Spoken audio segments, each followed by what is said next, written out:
مٹی سے لے کر کھانے کی پلیٹ تک کسان کی کوششیں دنیا کی پرورش کرتی ہیں۔ السلام علیکم دوستو، میں ہوں آپ کا ہوسٹ محمد رامش اور آپ دیکھ رہے ہیں ہمارا یوٹیوب چینل۔ جو دوست ہمارے چینل پر نئے آئے ہیں ان سے گزارش ہے کہ ہمارے چینل کو سبسکرائب کریں، ویڈیو اچھی لگے تو لائک کریں۔ تو بات کرتے ہیں دھان کی، تو آج سپر ملتان صدر میں 4400 سے 4600 تک فی مارکیٹ ریٹ۔ اس کے علاوہ سرسوں کی بات کرتے ہیں تو جنرل سرسوں احمد پور سیال میں 5000 سے 5050 تک فی مارکیٹ ریٹ۔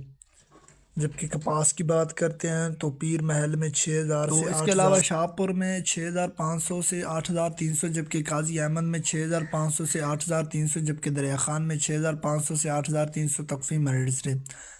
جبکہ مورو میں 6500 سے 8300، جبکہ نوشیرہ میں 6500 سے 8300۔ اس کے علاوہ فقیروالا میں 6500 سے 8300 تک فی مارکیٹ ریٹ۔ جبکہ سکھر میں 6050 سے 8300، جبکہ گھوٹکی میں 6500 سے 8300۔ اس کی بات کرتے ہیں تو کاڑا گلا منڈی میں 2650 سے 3700، خیرپور میں 2800 سے 3150، ساسلپور میں 2800 سے 3050، میاں چنو میں 2400 سے 3400، بوڑے والا میں 2800 سے 3200، چیچا وطنی میں 2500 سے 3300، ٹوباٹک سنگھ میں 2800 سے 3200، پاک پتن میں 2900 سے 3400، عارف والا میں 2950 سے 3450، جبکہ سہیوال میں 2650 سے 3400 تک فی مارکیٹ ریٹ۔ گندم کپاس سرسوں اور مزید فصلوں کے ریٹ حاصل کرنے کے لیے ہمارے چینل کو سبسکرائب کریں، ویڈیو اچھی لگی تو لائک کریں۔ Thanks for watching this video, اللہ حافظ۔